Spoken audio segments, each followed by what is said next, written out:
ចង់ថាចម្លែកដល់ហើយមិនគួរសមទេហើយចូលរួមរំលែកទុកចំពោះតាហ៊ានម្នាក់ដែលលះបង់ជីវិតដើម្បីប្រទេសជាតិយើងហើយពិតជាអរគុណគ្រូសាគាត់ដែលបានបាទឆ្លងកាត់ដើម្បីប្រទេសជាតិចំពោះ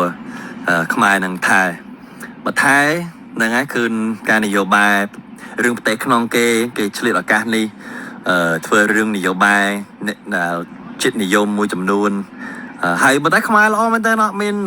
ឈានដល់ការរើសអើងពួកសាសគេអត់មានស្អឹបខ្ពើមមានតែនិយាយដោយស្ទេបវិធីបាទសូមគោរពពុកម៉ែបងប្អូនប្រិយមិត្តជាទីស្រឡាញ់រាប់អានពីបងកង3ខេត្តស្ទឹងត្រែងព្រំដែនឡាវបាទបងកង3បានឃើញសកម្មភាពពលរដ្ឋអាមេរិកកាំងកំពុងតែខឹងបាទខឹងសម្បាជាមួយនឹងមេតបថៃគឺបងកង3មានអារម្មណ៍ថារំភើបមែនតែនបាទនៅទឹកចិត្តបាទស្នេហាជាតិចំពោះប្រជាពលរដ្ឋខ្មែរប្រទេសខ្មែរយើងបាទពលរដ្ឋអាមេរិកកាំងគាត់ខឹងខ្លាំងណាស់បាទគាត់ខឹងខ្លាំងណាស់ខឹងមេតបថៃបាទដែលមិនចេះអៀនខ្មាស់បាទមានចិត្តលោភលន់ចង់ឈ្លានពានយកទឹកដីខ្មែរយកប្រាសាទតាមន់ធំតាមន់តូចពុកម៉ែបងប្អូនប្រិយមិត្តបាទដឹងច្បាស់ហើយថាប្រវត្តិសាស្ត្រពូជសៀមនេះគឺថាលោភលន់ចង់បានឥតមានអៀនខ្មាស់ទេបាទសូម្បីតែប្រាសាទតាមន់ធំតាមន់តូចដែលជាកេរមរតករបស់ខ្មែរយើងដែលកសាងឡើងដោយស្នាដៃ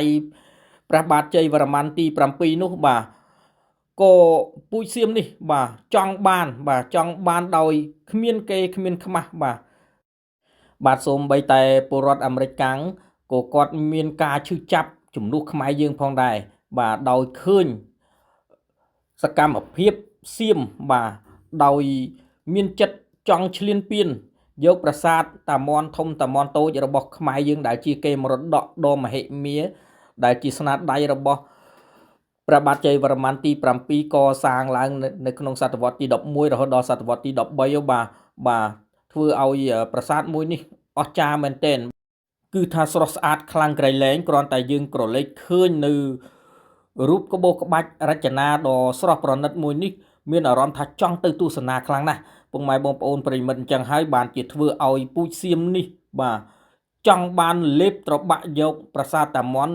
ទៅធ្វើជាកម្មសិទ្ធិរបស់ខ្លួនមិនចេះអៀនខ្មាស់បាទមិនស្គាល់ប្រវត្តិសាស្ត្របាទនេះគឺជាពូជសៀមពូជចៅពុកម៉ែបងប្អូនប្រិយមិត្តបាទសូម្បីតែពលរដ្ឋអាមេរិកកាំងក៏គាត់ឈឺចាប់ឈឺឆ្អាលជំនួសខ្មែរយើងផងដែរប្រសិនប្រទេសជាតិត្រូវការកងទ័ពបងកង3សូមចុះឈ្មោះបាទធ្វើជាកងទ័ពដើម្បីបម្រើជាតិដើម្បីបម្រើមាតុភូមិទៅការពារព្រំដែននិងការពារប្រាសាទតាមន់ធំតាមន់តូចដែលជាកេរមរតកដ៏មហិមាដែលជាស្នាដៃដ៏ធំធេងរបស់ព្រះបាទជ័យវរ្ម័នទី7បាទឲ្យបានគង់វង្សខ្ញុំបានស្ដាប់នាយករដ្ឋមន្ត្រីរបស់យើងសម្ដេចបវរធិបតីហ៊ុនម៉ាណែតលោកមានប្រសាសន៍ពិតជាគួរឲ្យគោរពនិងស្ងើចសរសើរលោកមែនទែនដែលប្រកបដោយកតេបណ្ឌិតបាទលោកបានមានប្រសាសន៍ថាយើងមិនមានយន្តហោះចម្បាំងទម្លាក់គ្រាប់បែកដើម្បីឈ្លានពានទឹកដីអ្នកណានោះទេក៏ប៉ុន្តែយើងក៏មានបាទកាំភ្លើងធំកាំភ្លើងតូចសម្រាប់បាញ់ទម្លាក់យន្តហោះដែលមានតម្លៃរាប់លាននោះដែរដោយយើងការពារដែនដីនិងការពារកេរមរតកខ្មែរយើងបាទយើងមិនរំលោភនឹងឈ្លានពានទឹកដីអ្នកណានោះទេអញ្ចឹងហើយបានជាយើងមិនចំណាយលុយទៅទិញយន្តហោះទម្លាក់គ្រាប់បែកនោះបាទអញ្ចឹងយើងមានតែកាំភ្លើងបាទកាំភ្លើងធំកាំភ្លើងតូចសម្រាប់ទប់ស្កាត់សត្រូវបាទសម្រាប់បាញ់ទម្លាក់យន្តហោះសត្រូវដែលចូលមកឈ្លានពានទឹកដីខ្មែរយើងបាទ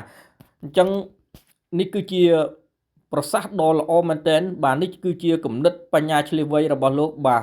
ហើយយើងឃើញថាសម្ដេចពុកគឺលោកពិតជាមានបញ្ញាឆ្លៀសវៃនិងប្រកបដោយកតេបណ្ឌិតដឹកនាំប្រទេសខ្មែរយើងបាទងើបចេញពីរបបសង្គ្រាមរបបបល្ល័ង្កពូជសាសន៍ធ្វើឲ្យខ្មែរយើងរស់រៀនមានជីវិតសុខសាន្តត្រានបាទគ្រប់គ្នាបាទអញ្ចឹងហើយយើងនាំគ្នាពួតដៃគ្នាកសាងនិងការពារដែនដីខ្មែរយើងដែលជាកេរមរតក របស់ដូនតាយើងទុកឲ្យយើងបានរស់នៅសុខសាន្តត្រានបាទ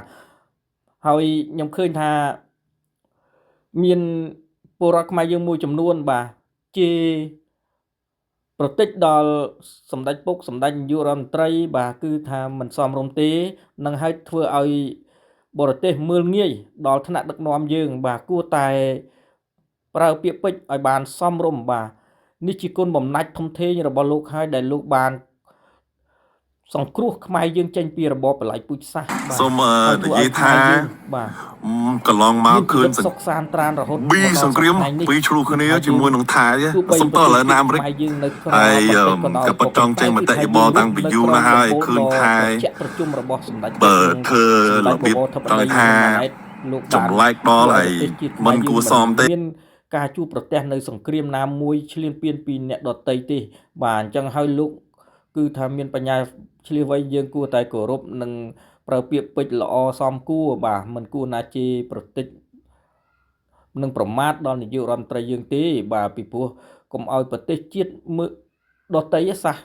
ដតីគេមើលងាយបាទហើយខ្ញុំស្រឡាញ់ពេញចិត្តនឹងគោរពជនជាតិអាមេរិកកាំងពលរដ្ឋអាមេរិកកាំងគាត់បានឈឺចាប់ឈឺឆ្អាលចំពោះជំនួសខ្មែរយើងបាទជំនួសខ្មែរយើងមែនទែនបាទហើយពេលវេលានេះគឺពេលវេលាដែលយើងត្រូវរួបរวมគ្នាសាមគ្គីគ្នាបាទមិនថាគណៈបក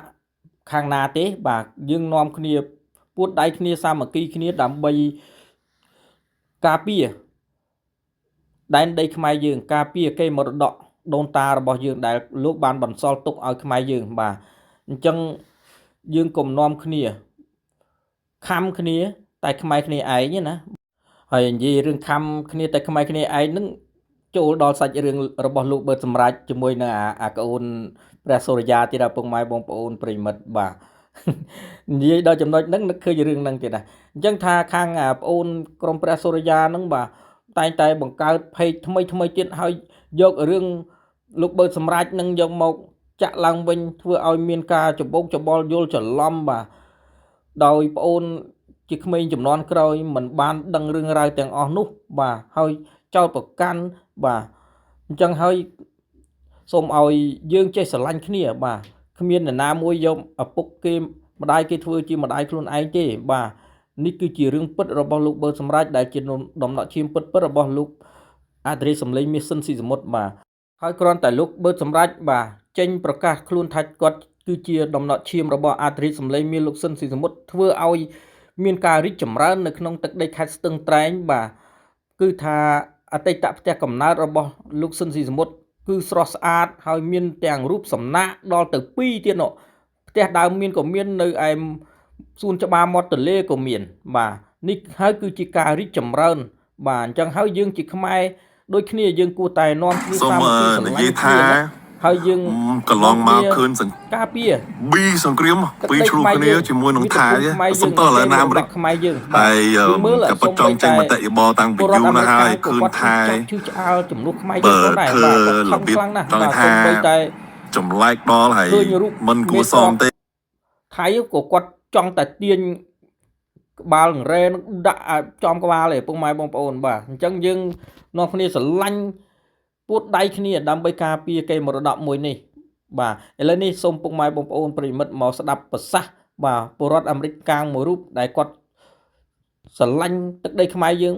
និងឈឺចាប់ជំនួសខ្មែរយើងបាទហើយគាត់និយាយភាសាខ្មែរយើងច្បាស់ខ្លាំងណាស់ពុកម៉ែបងប្អូន សូមនិយាយថា ការបញ្ចេញមតិ កន្លងមកឃើញ ដូចតទៅ ពីសង្គ្រាមពីឆ្លុះគ្នាជាមួយនឹងថៃសំតើឥឡូវណាអាមេរិកហើយក៏បត់ចង់ចេញមតិយោបល់តាំងពីយូរណាស់ហើយឃើញថៃបើធ្វើរបៀបចង់ថាចម្លែកដល់ហើយមិនគួរសមទេហើយចូលរួមរំលែកទុកចំពោះតាហ៊ានម្នាក់ដែលលះបង់ជីវិតដើម្បីប្រទេសជាតិយើងហើយពិតជាអរគុណគ្រូសាគាត់ដែលបានបាទឆ្លងកាត់ដើម្បីប្រទេសជាតិហើយបាទអ្វីដែលខ្ញុំចង់និយាយគឺខ្ញុំសូមសរសើរអស់ពីចិត្ត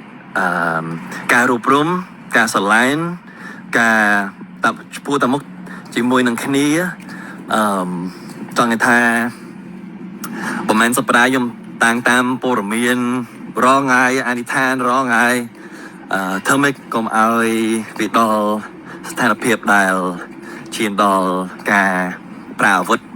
ហើយពិតជាសរសើរថ្នាក់ដឹកនាំសរសើរប្រជាជនរួបរวมគ្នាជាពិសេសគឺការមហាព្រឹត្តិការណ៍នៅភ្នំពេញមានតែមោទនភាពចំពោះការឆ្លើយតបចំពោះខ្មែរនិងថៃបើថៃហ្នឹងហើយគឺការនយោបាយរឿងប្រទេសក្នុងគេឆ្លៀតឱកាសនេះធ្វើរឿងនយោបាយចិត្តនិយមមួយចំនួនហើយបើតែខ្មែរល្អមែនតើអត់មានឈានដល់ការរើសអើងពួកសាសគេអត់មានស្អឹបខ្ពើមមានតែនិយាយដោយស្ទេបវិធីកុំអាយថៃធ្វើឈួតពេក